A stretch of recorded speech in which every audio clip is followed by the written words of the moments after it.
En tant que témoin, tu subis pas mal de pression. Les autres pensent que t'es bizarre, que t'es dans une secte ou un truc un peu mystique. Donc on me tapait dessus, on me crachait dessus. On me tapait dans le dos dans la classe pour pas que j'écoute. La fois que j'allais à l'école, j'avais mon cœur qui battait fort. Finalement, on commence son enfance et on finit par continuer sa vie dans un syndrome de persécution programmée où on se dit que c'est normal et qu'on doit être persécuté parce que c'est la preuve qu'on est dans la vérité. Pour les enfants, vous allez copier le texte suivant qui commence par une question. La Terre a-t-elle toujours ressemblé à ce qu'elle est aujourd'hui? On a une obligation de prosélytisme sur ces enfants-là, en milieu scolaire.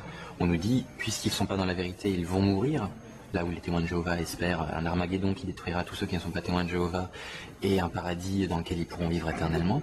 Donc la seule solution pour les sauver, c'est de les enseigner, donc faire un prosélytisme intensif.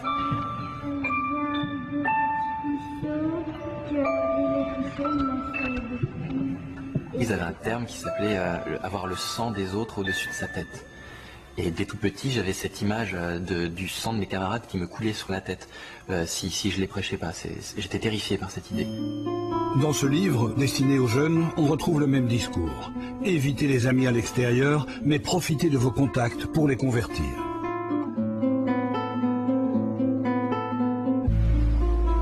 Éduqué par des parents témoins de Jéhovah jusqu'à l'âge de 16 ans, Franz n'avait pas le droit d'avoir des amitiés en dehors du mouvement.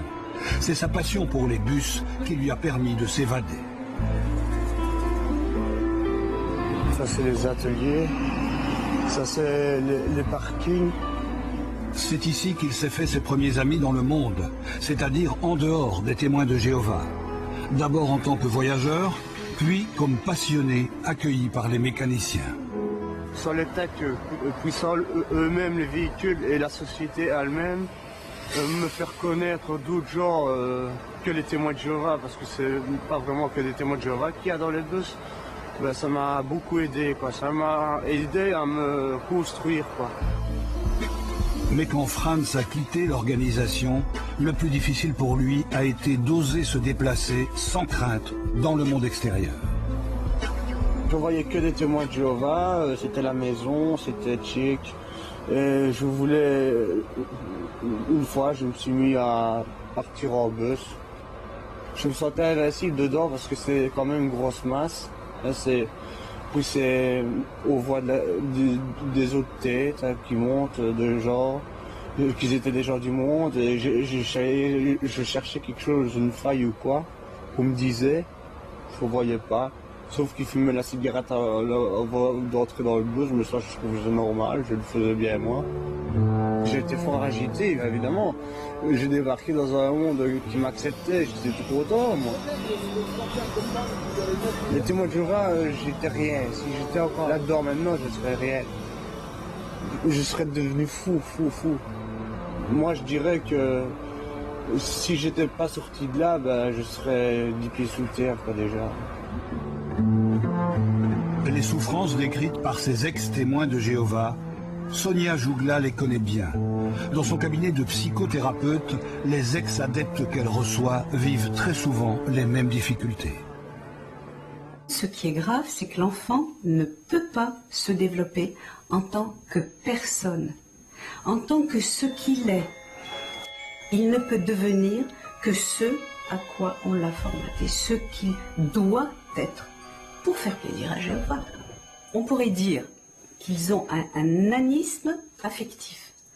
Ils ne peuvent pas se développer sur le plan émotionnel et affectif et sur le plan psychologique. On peut parler de maltraitance? Tout à fait. Les loisirs, les sports, la musique, rien n'est choisi au hasard chez les témoins de Jéhovah. Quand elle était adolescente, Lisa n'avait pas le droit d'écouter du rock. Aujourd'hui, elle a quitté l'organisation et elle a élargi sa culture musicale.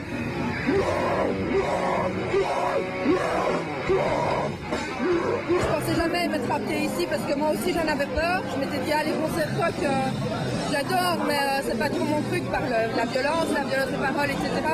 C'est interdit. Tout mouvement qui pourrait m'influencer ou qui pourrait influencer tout témoin de Jéhovah à faire autre chose que ce qui est indiqué dans la Bible, point. Dès qu'on sort du dogme, tout est interdit. Lisa avait 12 ans quand sa maman a rejoint les témoins de Jéhovah. Elle suivra les mêmes règles que sa mère jusqu'à l'âge de 25 ans. Aujourd'hui, Lisa estime qu'en suivant ces principes, elle n'a pas eu d'adolescence, pas de possibilité de se construire. Le présent est un monde transitoire et l'avenir, par contre, c'est le paradis sur terre, c'est la vie éternelle, plus de maladies, plus de problèmes, tout serait pris en charge. Et c'est les Télétubbies, quoi.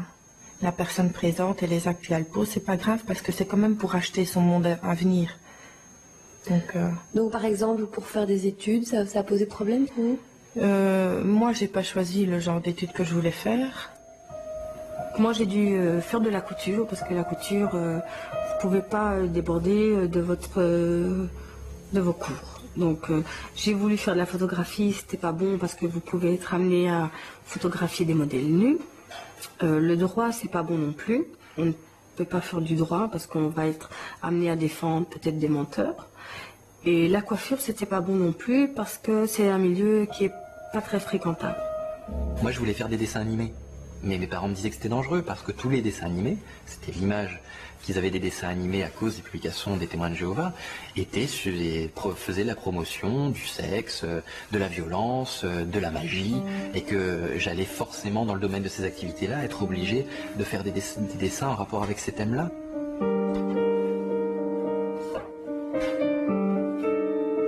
Jacques Luc, lui, avait déjà terminé ses études quand il est devenu membre de l'organisation. En 40 ans, chez les témoins de Jéhovah, il a eu le temps d'étudier les publications de la Watchtower. Ses principes et ses directives qui concernent les jeunes, il les connaît presque par cœur. Ils disent ceci: l'ambiance universitaire encourage l'esprit d'indépendance et le laxisme, qui sont à l'origine de l'impureté sexuelle et de la toxicomanie, pratiques auxquelles de nombreux jeunes peuvent avoir du mal à résister. Nous incitons les jeunes à continuer d'acquérir la connaissance, celle de la Bible, parce qu'elle conduit à la vie éternelle.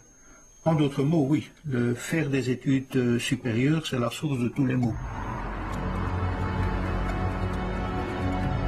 Les responsables des témoins de Jéhovah ont refusé l'interview face à la caméra.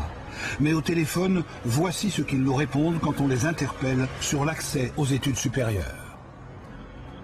Dans certains cas, il y a des études universitaires qui peuvent être dommageables. Par exemple? Par les fréquentations. Le milieu universitaire est dangereux, on peut rencontrer de mauvaises personnes. Non, ne voulons pas dire ça parce qu'il y a pas mal de témoins de Jéhovah qui ont fait des études universitaires et ils s'y sont bien trouvés. Et au contraire, on encourage les enfants témoins de Jéhovah de faire de bonnes études. Donc ça peut un double langage, hein. Ils sont obligés d'en avoir, des gens qui font des études supérieures, mais ils ne vont pas l'encourager. Au contraire, des discours récents montrent qu'ils vont plutôt faire en sorte que les jeunes ne fassent pas d'études. Invece di perseguire alta educazione, sarebbe bene crescere nella conoscenza di Geova. Vogliamo lodare tutti coloro nell'uditorio che hanno smesso